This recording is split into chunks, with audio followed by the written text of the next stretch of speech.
안녕하세요. 허재현 기자입니다. 휴일인데 여러분 심심하실 것 같아서 제가 오늘 방송을 좀 급히 준비해 봤습니다. 요즘 우리 정세균 총리님께서 호소하셔가지고 여러 모임 약속도 취소되고 그죠? 예, 다중시설 이용 그 여러 가지 좀 금지해 달라고 4월 5일까지 여러분 좀 지켜주십시오. 집에만 계시느라 좀 심심하실 것 같아서 예, 꽃 구경 가셔야 되는데 예. 꽃보다 사람이 아름답습니까? 아무튼 제가 여러분들의 심심함을 좀 달래드리러 나왔습니다. 좀 전해드리고 싶은 뉴스 시사 논평들이 좀 많아가지고 이거 좀 묵혀뒀다가 다음 주에 했다가는 제가 스스로 좀 근질근질해서 그리고 그 되게 감사한 소식인데요. 유튜브 허재현 TV 채널의 회원 수가 36명을 돌파했습니다. 그래서 지금 안정적으로 매달 한 20여만 원 정도의 수익이 생기게 됐습니다. 박수.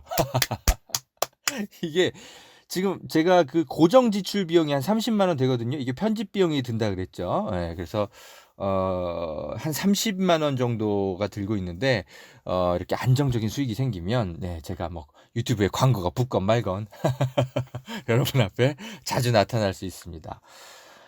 제가 뭐 회원의 뭐랄까 그 혜택 특별히 이렇게 많이 드릴 수 있는 건 별로 없는데 일부 방송에 대해서 한 서너 시간 좀 먼저 전에 이렇게 들을 수 있도록 좀 혜택을 좀 드릴까 하고 좀 계획 중이고요. 그리고 제가 지난 방송에서 그 봉하마을에 우리 노무현 대통령님께서 걸으셨던 그 대통령의 길이라고 있다고 제가 한겨레 기자일 때 거기 이제 혼자 걸어가면서 마음속에 혼자 우리 노 대통령님 장례 치르고 왔다고 제가 울먹이는 목소리로 말씀드린 적 있잖아요.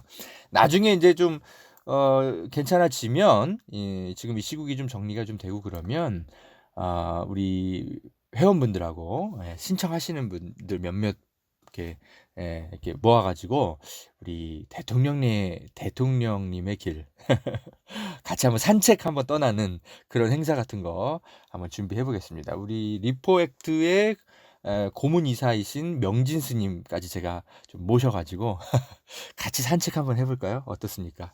한번 제가 계획해 보겠습니다. 자, 저는 따뜻한 커피 한 잔 내리러 다녀올 테니까요. 여러분 잠시만 기다려 주세요. 안녕하십니까, 김용민입니다. 반갑습니다. 우리 허재현 기자를 제가 알게 된 지 10년이 넘었는데요. 뭐랄까요, 한겨레에서 처음 봤는데 한겨레 기자답지 않음에 제가 항상 여러 가지로 인상이 깊었습니다. 한겨레 기자답지 않음이라고 하는 것은 칭찬입니다. 달리 이야기해서 엘리트식 없고요, 사회적 약자에 대한 따뜻한 시선을 항상 가진, 어쩌면 한겨레가 회복해야 할 그런 가치가 아닐까 하는 생각이 드는데 말이죠. 우리 허재현 기자가 참 어려운 과정들이 있었습니다만 이것이 더욱 허 기자를 단단하게 만들고 더 아래로 더 따뜻하게 만드는 그 어떤 과정이 아니었겠는가, 속성 과정이 아니었겠는가 생각이 듭니다. 리포액트 많이 사랑해 주시고, 또 우리 허재현 기자의 유튜브 방송 널리 많이 알려주시고 구독해 주시고, 또한 알람 기능 반드시 클릭해 주셔서 허 기자가 좀 더 큰 스피커가 될 수 있도록 적극적으로 도와주십시오. 김용민님도 응원하겠습니다.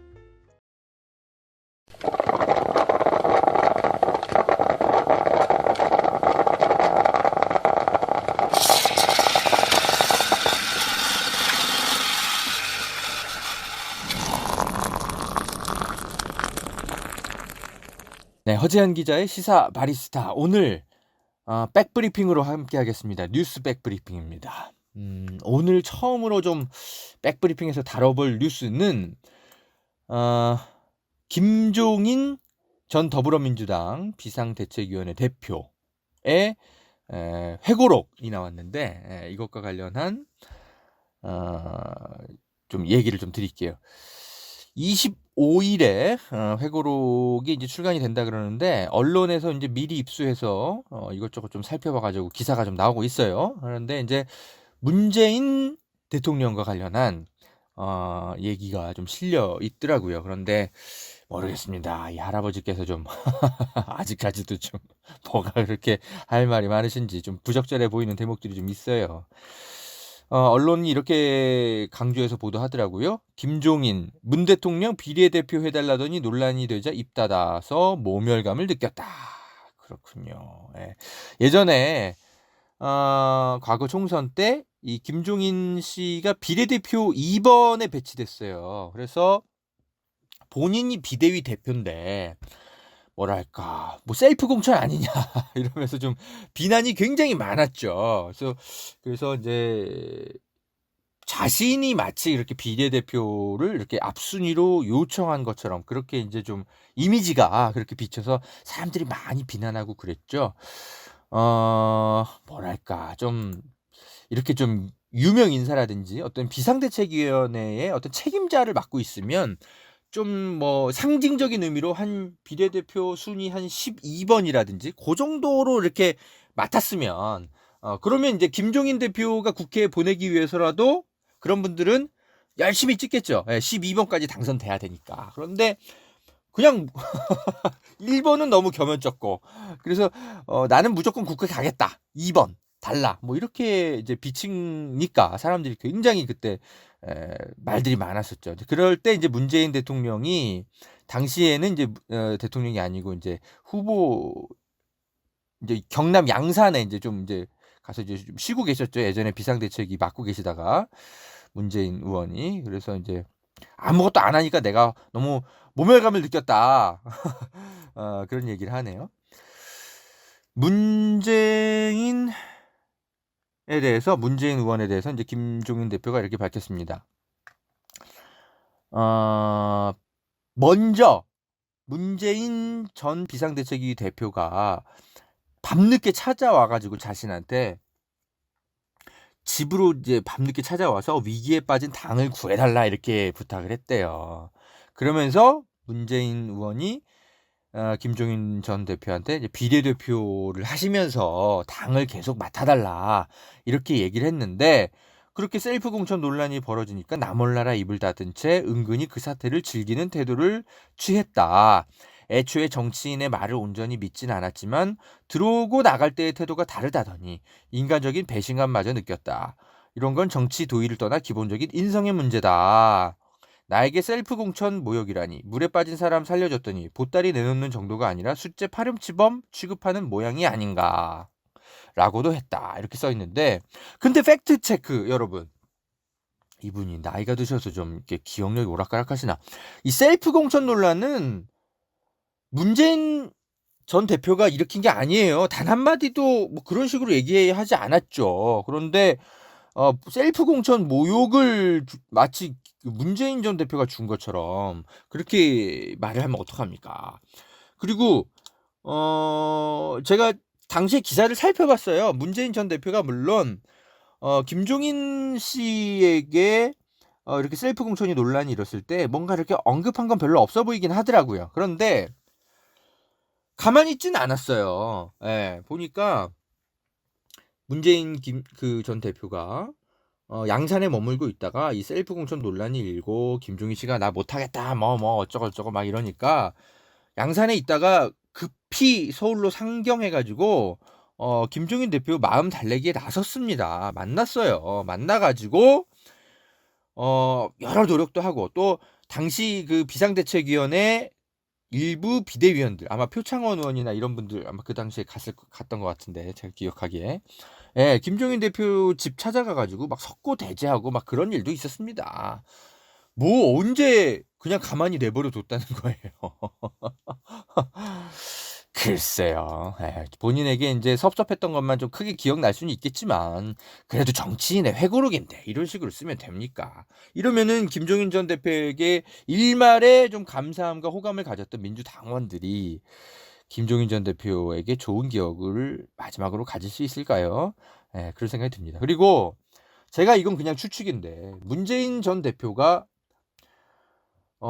김종인 씨에게 비례대표도 하셔라라고 얘기했던 건 비례대표 2번에 배치되셔라. 이런 얘기를 꼭 한 건 아닐 거예요. 그냥 뭉뚱그려서 비례대표도 하시면서 앞으로 당도 좀 부탁한다. 이렇게 얘기를 했겠죠. 어떻게 뭐 비례대표 2순위 덜렁 그거를 얘기를 했겠습니까? 그러면은 그거야말로 밀실공천 아닙니까? 본인이 노력해가지고 국민의 선택에 의해서 비례대표 당선이 돼야 되는 거 아닙니까? 근데 2번이라 본인이 비대위 대표면서 2번 이렇게 덜렁 이렇게 배정받으면 아유 본인이 스스로 사양해야죠. 아닙니다. 저보다 더 능력 있는 사람들이 앞순위로 가야 되고 나는 비대위 대표니까 국민의 선택을 받아서 그렇게 해서 들어가겠다. 그렇게 멋진 모습을 보였다면 그 당시에 그렇게 논란이 일었겠습니까? 안 그렇습니까, 김종인 대표님? 네. 회고록이 아무튼 곧 나온다고 하는데 모르겠어요. 저는 이분이 뭐 경제 민주화 뭐 본인이 어쩌고저쩌고 얘기하시는데 아이고 뭐 그분이 뭐 뭘 하셨는지 전 잘 모르겠습니다, 솔직히. 하여튼 알겠습니다. 자, 다음 뉴스 브리핑 넘어갑니다. 코로나 지금 바이러스 때문에 지금 우리 사회가 전례 없는 경험들을 다들 하고 있는데 다행스럽게도 코로나가 완치되신 분들의 이야기들이 속속 전해지고 있는데 좀 인상 깊은 것들 몇 개 좀 추려봤어요. 코로나19로 입원했다가 퇴원하신 분의 진료비 영수증이 어떤 페이스북에 올랐어요. 확진자 진료비 영수증이라면서. 오마이뉴스가 근데 팩트 체크를 해서 이걸 사실관계를 검증해서 이게 사실인 걸로 확인이 되나 봐요. 그런데 해외에서 이 진료비 영수증이 이제 좀 공유가 돼가지고 거기서 좀 다들 난리가 났나 봐요. 왜냐하면 전체 진료비가 본인 부담금 44,000원밖에 안 나왔거든요. 그런데 진료비 총액은 970만 9,900원, 약 1,000만 원 정도가 들은 거예요. 근데 본인이 실제로 낸 건 44,150원. 야, 우리나라 진짜 의료 시스템 진짜 세계 최고인 것 같습니다. 위기 때 더 이렇게 드러나는, 그죠? 이게 다 보험이 적용되고 그리고 국가에서 뭐 지원을 하고 뭐 이러면서 여러 가지 혜택을 좀 받은 것 같아요. 어떻게 1,000만 원 가까이 진료비 중에 44,150원밖에 안 낼 수 있는지. 자, 대부분이 그 기타 항목으로 잡혔어요. 그 진료비 중에 그게 다 정부 지원이고 그리고 원래 또 건강보험공단에서 지원하는 그런 것들 다 제외하니까 44,000원이라고 하네요. 대단하죠. 그래서 해외에서 야 진짜 한국 부럽다. 막 그런 누리꾼들의 이야기들이 막 지금 쏟아지고 있다고 하네요. 그리고 자가격리 하시는 분들도 계시죠, 많이. 근데 그분들 일부가 지자체나 정부에서 받은 여러 가지 물품들 사진을 올렸어요. 그런데 이게 감동입니다, 여러분. 생필품 사진이 올라온 게 있는데 딴지일보 자유 게시판에 올라온 게 좀 화제가 되더라고요. 소화제 뭐 그러니까 집안에만 있어서 운동 안 될까 봐 소화제 같은 것도 좀 보내줬고요. 여러 가지 뭐 당연히 이제 생필품, 그 뭐 스팸 세트, 라면, 그리고 밥 같은 거, 뭐라 하지? 일회용 밥 같은 거, 그런 거 당연히 생수 막 1.5리터짜리 막 뭐 6, 7개씩 이런 것들이랑 그리고 마스크도 한 움큼, 사과 그리고 과자 한 10개, 계란 한 20개, 전복죽, 사골곰탕 그 팩, 카레, 참치캔, 이야 온갖 것들 진짜 깔끔하게 담겨가지고 정말 자가격리하는 동안 이렇게 마트 못 가잖아요. 그러니까 집에서 전혀 불편함 없이 지내도록 그렇게 배려를 했네요. 그리고 이분 그 게시물의 활용 점정 최종적으로 음성 판정을 받고 나서 격리 해제되던 날 이 사람이 부천 사나 봐요. 부천시에서 축하한다고 케이크까지 예쁜 케이크 한 박스까지 나왔다고 합니다. 그래서 이분이 이렇게 얘기도 하네요. 나날이 치솟는 국뽕과 더불어 네, 세금을 내는 보람을 느끼는 요즘입니다. 불철주야 고생하시는 공무원분들께 감사하시면서 글을 올렸는데 이분의 마지막 말이 또 이래요. 너무 퍼가지 마세요. 왜냐하면 이걸 또 뭐 세금 낭비니 어쩌니 별걸 다 왜곡하는 사람들이 있어서 무섭습니다. 참, 공무원들 일 잘한다고 칭찬해줘도 예, 또 뭐 하나 이렇게 트집 잡는 그 정치 병자들이 있잖아요. 정치 병자들. 예, 그런 사람들 걱정하면서 조심스럽게 올렸다 그러는데 참 우리나라 참 대단해요. 이게 진짜 지금 해외 곳곳에서 난리잖아요. 막 아비 규환 막 예?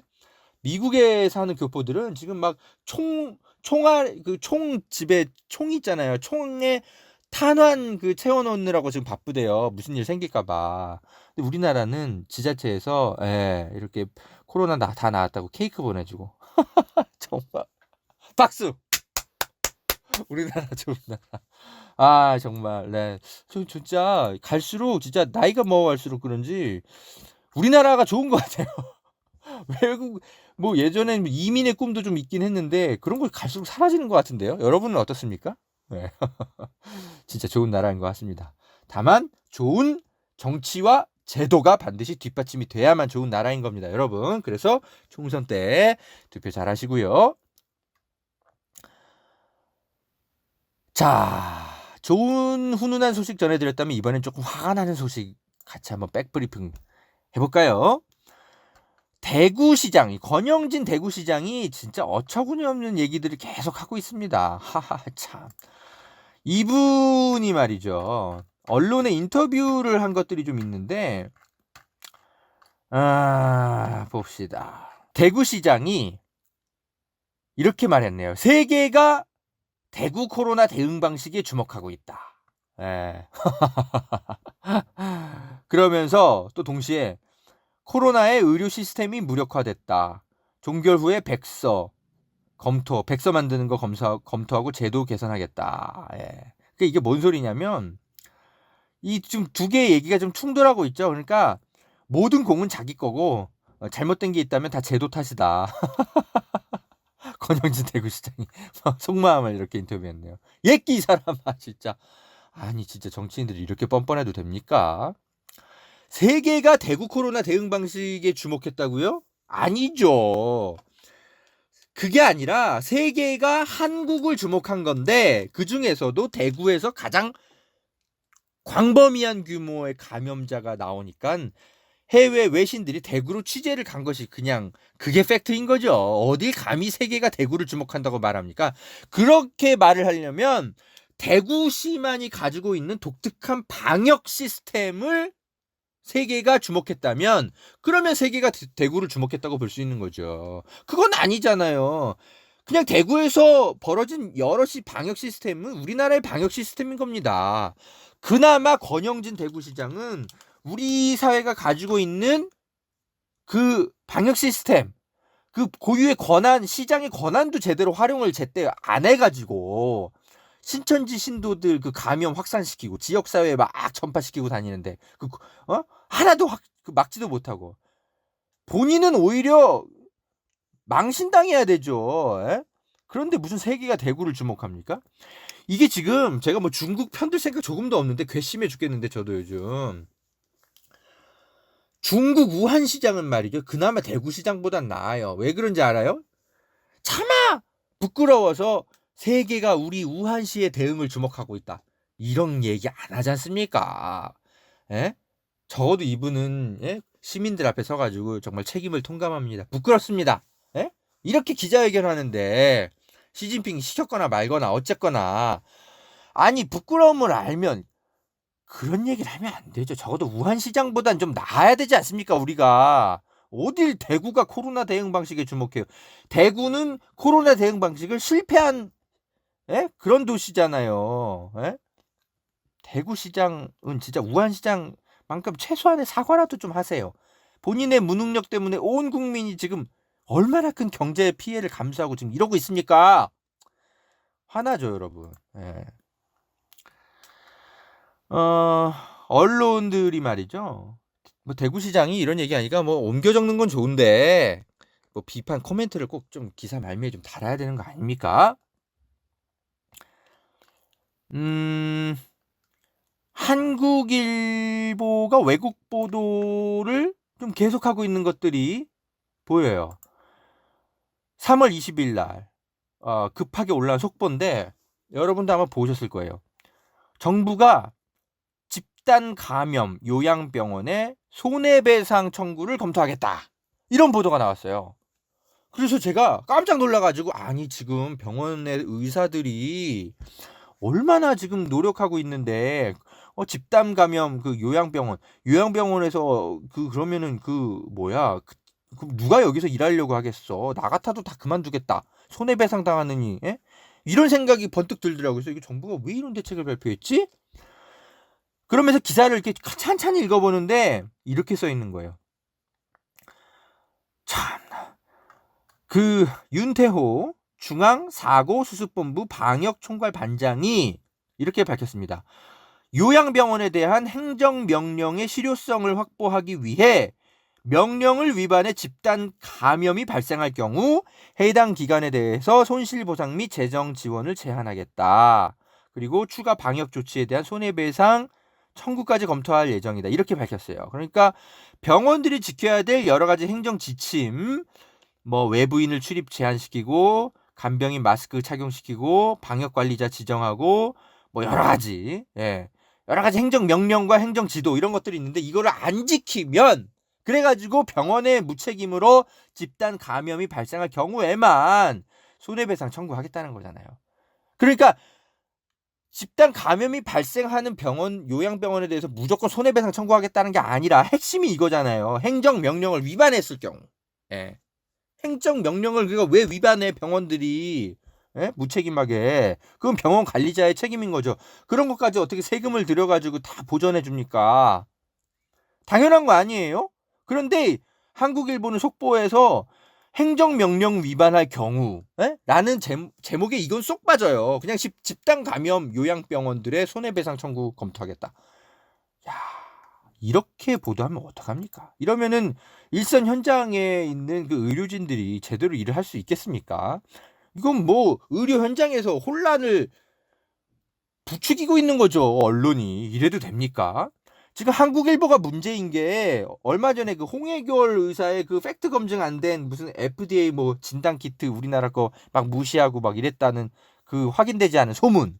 그거 막 그대로 막 속보로 써가지고 우리나라가 거의 한 하루 이틀 동안 그 방역 당국이 그거 팩트 체크하느라고 시간 허비했잖아요. 그거 진짜 한국일보 진짜 자꾸 이럴 겁니까? 여러분 한국일보 좀 가서 좀 뭐라고 좀 하세요. 이 구상권 행사는 너무 당연합니다. 김경협 의원이 마침 국회에서 이런 법을 발의했네요. 눈에 띕니다.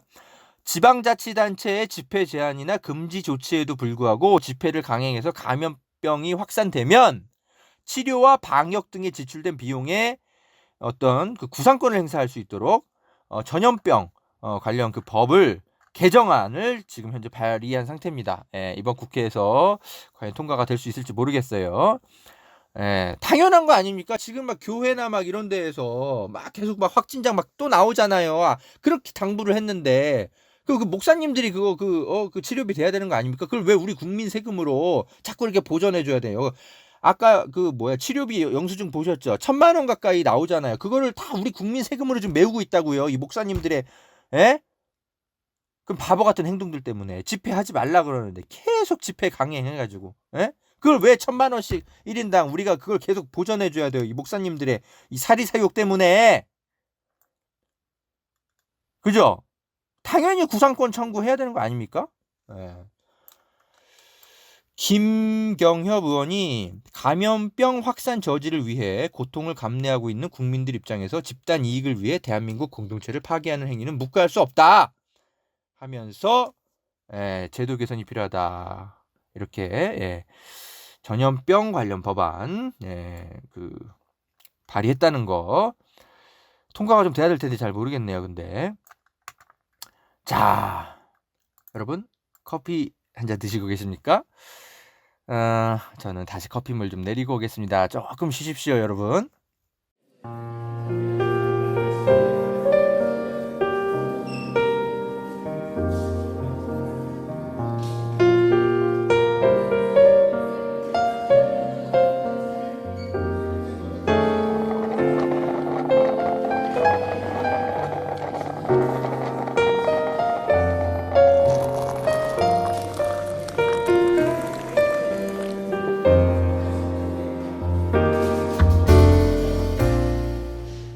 네, 허재영 기자입니다. 이 말씀 좀 드리고 오늘은 방송을 좀 마치려고 해요. 지금 총선을 앞두고 더불어민주당 쪽에서 이제 비례정당을 만들고 있죠. 이제 총선용 비례정당인데 뭐 과정이 어쨌거나 좀 여러 가지로 좀 논란은 있어요. 그러나 어쨌든 그 미래통합당이 혹여라도 제1 일당이 되면 또 여러 가지 문재인 정부 잘하는 거 얼마나 또 해방을 하겠습니까? 그걸 막기 위해서 지금 이렇게 비례정당을 만들고 있는데 둘로 좀 갈라졌어요. 더불어민주당과 더불어시민당. 그래서 지금 언론들에서 이런 보도들이 나오고 있는데 이게 좀 적절한 건지 여러분한테 좀 판단을 좀 묻고 싶어요. 뭐냐면 막 이런 식으로 보도가 나옵니다. 그러니까 열린민주당이 마이웨이 길 걷는다 이러면서 민주당 지지층 이탈, 난감해진 뭐 민주당 뭐 이런 식의 뭐 보도들이 나오고 있어요. 예. 그런 보도들이 나오고 있는데 여러분은 어떻게 보세요? 예. 제가 지금 뭘 문제 제기하고 싶은 거냐면 이게 지금 지지층이 이탈하는 게 맞습니까? 그게 아니라 민주당의 지지층의 외연이 확대하고 있는 거라고 분석할 수도 있는 거 아닌가요? 왜 꼭 기자들이 민주당이 둘로 쪼개져서 지지층이 이탈하고 있다, 난감해야 한다, 뭐 이런 식의 보도를 하는 거죠? 그럼 마치 정봉주 씨나 손혜원 의원이 예? 지금 뭐 민주당을 뭐 지금 뭐 망치고 있는 것처럼 뭐 그렇게 보도하는데 이게 맞습니까? 물론 뭐 정봉주 씨나 손혜원 의원에 대한 개인의 호불호는 뭐 사람마다 다를 수 있어요. 제가 뭐 그거를 얘기하는 건 아니고요. 다만 민주당이 지지층이 이탈하고 있다 이렇게 단순하게 분석할 건 아니라는 거죠. 민주당이 지지층의 외연이 확대하고 있다고 제가 보는 이유는 보세요. 열린민주당의 지지율이 3% 미만이 안 나오면 그렇게 되면은 이게 다 사표가 되죠. 그러면은 적어도 뭐 비례의석 한두 석 정도는 괜히 뭐 미래통합당에 뺏길 수 있죠. 그런데 지금 그게 그런 상황이 아니잖아요. 지금 못 나와도 3% 이상은 나오고 있어요. 많이 나올 경우는 지금 5, 6% 나오고 있는데 아마 총선이 갈수록 그때가 진행되고 좀 이분들의 이제 최종 후보들이 확정되고 그러면 좀 더 선명한 어떤 사람들의 어떤 메시지들이 전달해지면서 오히려 지지율은 올라갈 것 같아요. 그러면 이게 뭐가 좋은 거냐면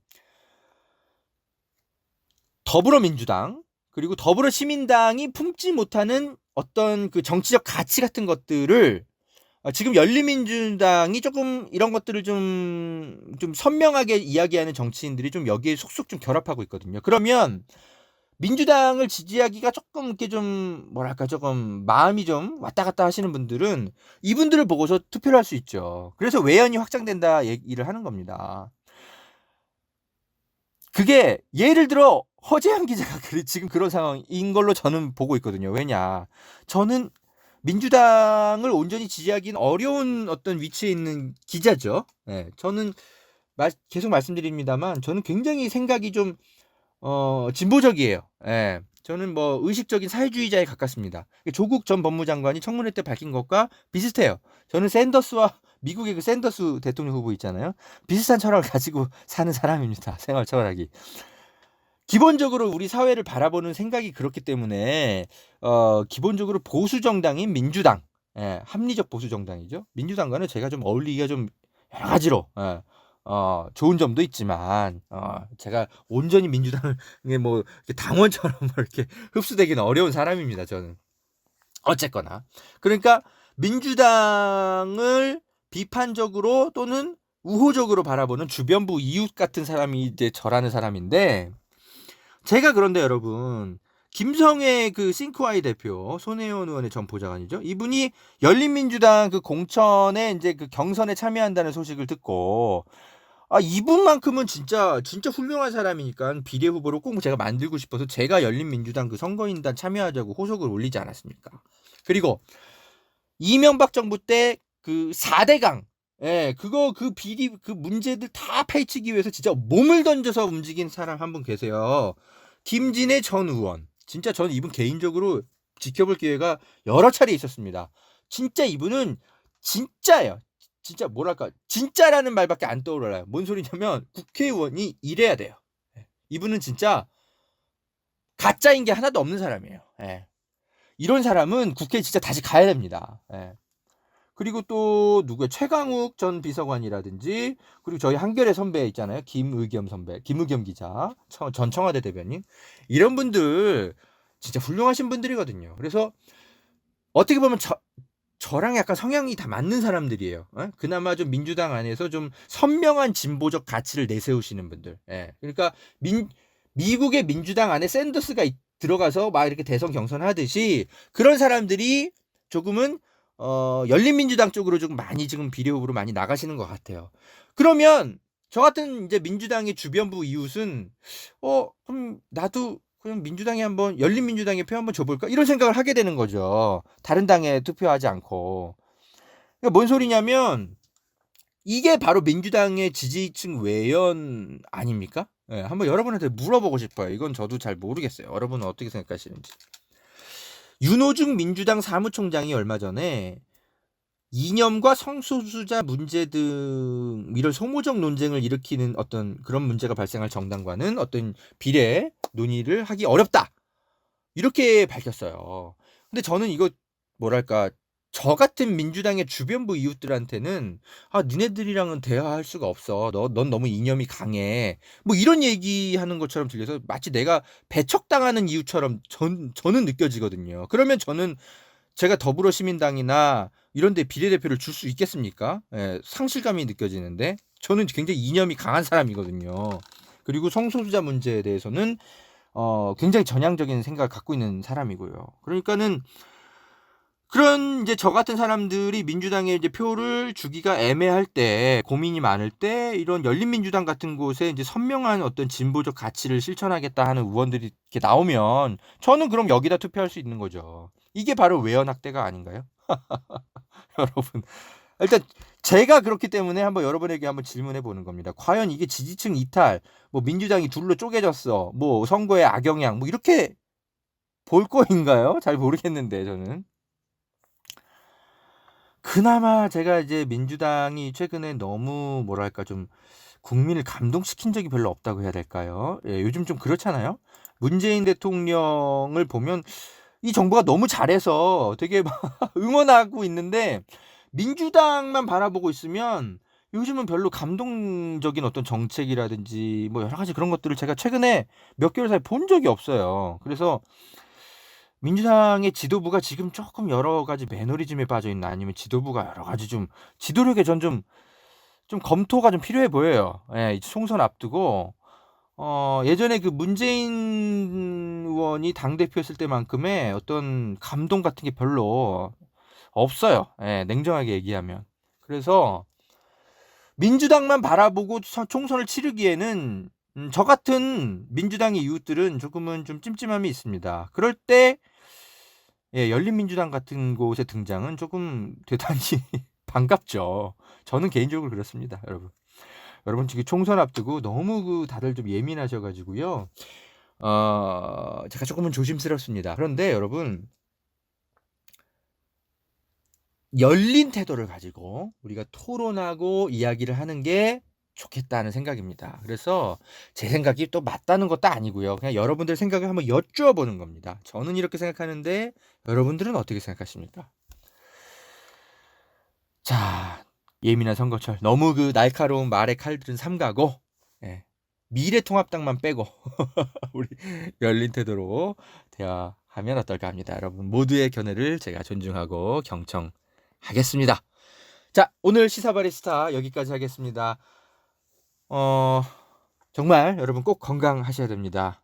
우리는 잘 이겨내고 있습니다. 이미. 그렇죠? 다음에 다시 찾아오겠습니다. 감사합니다.